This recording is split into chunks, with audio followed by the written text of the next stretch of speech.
Bonjour, aujourd'hui le Seigneur des Anneaux de Tolkien. Et on va commencer par La communauté de l'anneau, le premier volume. L'histoire commence dans la paisible région de la Comté, où vit Bilbon Saquet, un hobbit âgé. Lors de sa fête d'anniversaire, il utilise un anneau magique pour disparaître mystérieusement. Cet anneau, découvert lors de ses aventures dans le Hobbit, est en réalité l'anneau unique forgé par Sauron, un artefact qui peut corrompre et contrôler ceux qui le possèdent. Gandalf le Gris, un mage et ami de Bilbon, soupçonne sa véritable nature. Bilbon quitte la comté, en léguant l'anneau à son neveu Frodon Saquet. Gandalf confirme que l'anneau est effectivement l'anneau unique, une arme de pouvoir immense et une menace pour la Terre du Milieu. Sauron, qui a survécu dans une forme spirituelle, envoie ses serviteurs, les Nazgûl, pour retrouver l'anneau. Gandalf charge Frodon de quitter la comté et de se rendre à Fontcombe, un refuge elfique dirigé par Elrond, pour décider du sort de l'anneau. Frodon est accompagné de 3 autres hobbits, Sam Gadji, son fidèle jardinier, et ses 2 amis, Meriadoc Brandybuck, Merry, dans le film, je vous encourage à le voir, et Penegrin Took, Pipin. Le voyage est périlleux. Les hobbits rencontrent plusieurs dangers, dont les cavaliers noirs, les Nazgûl. Ils sont rejoints par Aragorn, un rôdeur connu sous le nom de Grand Pas, qui les aide à atteindre Fontcombe. Et en chemin, ils subissent une attaque, où Frodon est blessé par une lame maudite. Seule l'intervention d'Elrond et de ses guérisseurs à Fontcombe peut le sauver. À Fontcombe, un conseil est tenu pour décider du sort de l'anneau. Les représentants des différentes races de la Terre du Milieu, y compris les elfes, les nains et les hommes, sont présents. Gandalf révèle que Sauron cherche à récupérer l'anneau pour asservir le monde entier. Il est décidé que l'anneau doit être détruit, et la seule façon de le faire est de le jeter dans les flammes de la montagne du destin où il a été forgé. Une communauté de l'anneau est formée pour mener cette mission. Frodon, Gandalf, Aragorn, Legolas, qui est l'elfe, Gimli, le nain, Boromir, un homme de Gondor, ainsi que Sam, Merry et Pipin. La communauté se dirige vers le sud, essayant de traverser les monts brumeux. Ils tentent de passer par le col de Caradhras, mais sont bloqués par une tempête de neige. Gandalf décide alors de les faire passer par les mines de la Moria, une ancienne demeure naine, désormais en ruine et peuplée de créatures maléfiques. Dans la Moria, ils découvrent les tombes des nains qui y vivaient, ainsi qu'un danger plus grand, un Balrog, une créature démoniaque. Lors de leur fuite, Gandalf affronte le Balrog sur le pont de Khazad-dûm et tombe dans l'abîme avec lui, sacrifiant sa vie pour sauver la communauté. Profondément affectée par la perte de Gandalf, la communauté poursuit son voyage vers l'Olorien. Je ne sais plus si on dit l'Olorien ou l'Othlorien, la forêt des elfes. Ils sont accueillis par Galadriel et Celeborn, les seigneurs de l'Olorien. Galadriel offre des cadeaux magiques aux membres de la communauté pour les aider dans leur quête. En quittant l'Olorien, ils descendent la rivière Anduin en canoë.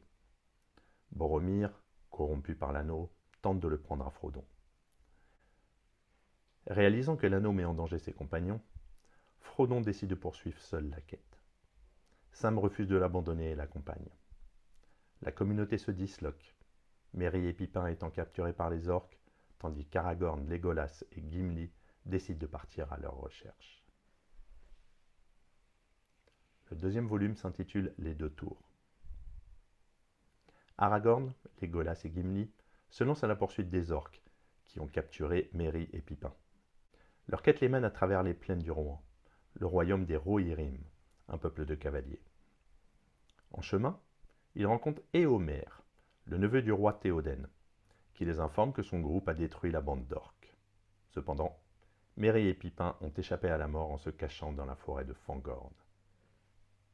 Dans la forêt de Fangorn, Merry et Pipin rencontrent Sylvebarbe, un Ent, une créature arboricole, une espèce de grand arbre, qui les protège. Sylvebarbe les informe des dangers croissants venant d'Isengard, où Saruman, autrefois allié de Gandalf, a trahi et s'est allié à Sauron. Saruman a créé une armée d'orques et de créatures hybrides, les Uruk-hai, pour conquérir le Rohan et récupérer l'anneau. Sylvebarbe, après avoir été convaincu par les Hobbits, mobilise les Ents pour attaquer Isengard, détruisant la forteresse de Saruman et libérant la région de son influence maléfique.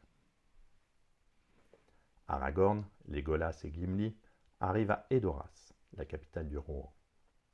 Là, ils découvrent que Théoden le roi est sous l'influence de Saruman à travers son conseiller Grima Langue de Serpent.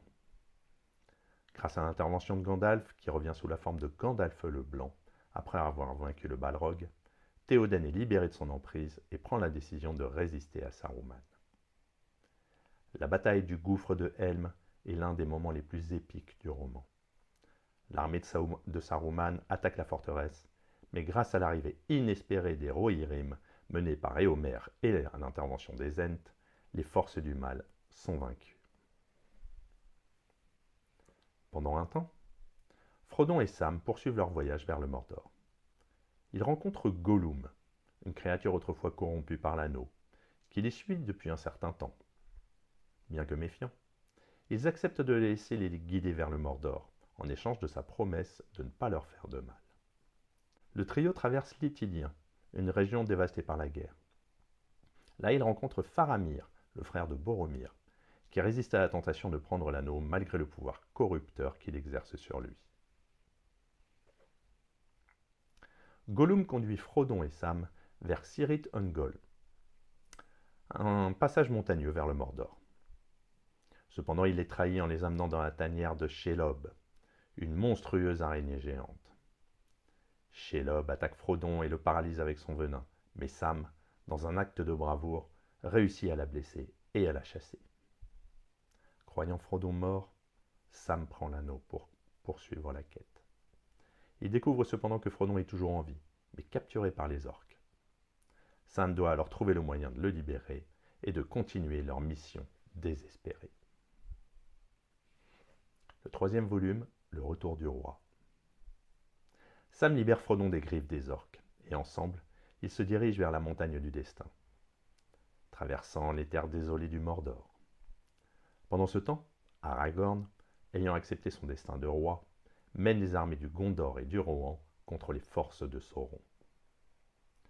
Aragorn utilise le Palantir, une pierre de vision, pour défier Sauron et détourner son attention de Frodon. Il mène alors ses forces à la porte noire du Mordor, dans un acte de désespoir, espérant donner à Frodon une chance de détruire l'anneau. Frodon et Sam atteignent finalement la montagne du destin. Cependant, au moment de jeter l'anneau dans les flammes, Frodon succombe à son pouvoir et revendique l'anneau pour lui-même. Gollum, qui les a suivis tout au long du chemin, attaque Frodon et lui mord le doigt, récupérant l'anneau. Dans sa jubilation, Gollum tombe dans les flammes, détruisant l'anneau et provoquant la chute de Sauron et la destruction de la tour Barad-dûr. Le monde de Sauron s'effondre et ses armées sont dispersées ou détruites. Gandalf sauve Frodon et Sam descendre de la montagne du destin avec l'aide des aigles géants. Aragorn est couronné roi d'Arnor et du Gondor, et il épouse Arwen, la fille d'Elrond. Les membres survivants de la communauté se séparent, chacun retournant à sa vie. Frodon, cependant, reste marqué par l'anneau et les épreuves qu'il a traversées. Il décide de quitter la Terre du Milieu avec Gandalf, Elrond, Galadriel et d'autres elfes pour les terres immortelles, laissant Sam, Merry et Pippin continuer leur vie en paix. À la fin, Sam retourne à la comté, où il épouse Rosie Coton et fonde une famille. Il devient maire de la comté et mène une vie prospère. Avant de partir, Frodon lui lègue le Livre Rouge, un manuscrit racontant les aventures de Bilbon, Frodon et la communauté de l'Anneau. Sam est invité à rejoindre Frodon dans les terres immortelles à la fin de sa vie.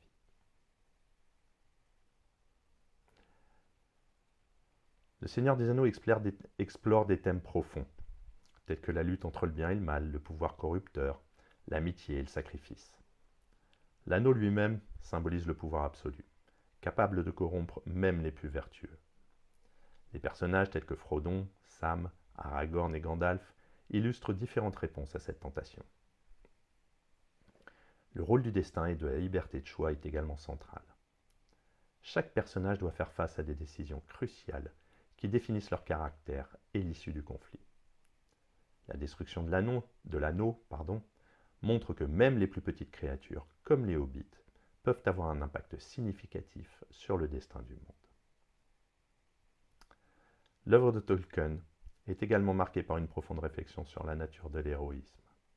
Contrairement au récit traditionnel, l'héroïsme n'est pas uniquement lié à la force ou à la bravoure au combat, dans Le Seigneur des Anneaux, mais aussi à la persévérance, à la loyauté et à la capacité de résister à la corruption. Pour conclure, c'est une épopée qui explore les profondeurs de l'âme humaine. Par ses personnages complexes, son monde richement détaillé et ses thèmes universels, Tolkien a créé une œuvre intemporelle qui continue de captiver les lecteurs et d'influencer la littérature fantastique moderne. Le récit de l'anneau, de sa création à sa destruction, offre une réflexion puissante sur la nature du pouvoir et du mal, tout en célébrant la force de l'amitié, du courage et de l'espoir face aux ténèbres. À bientôt.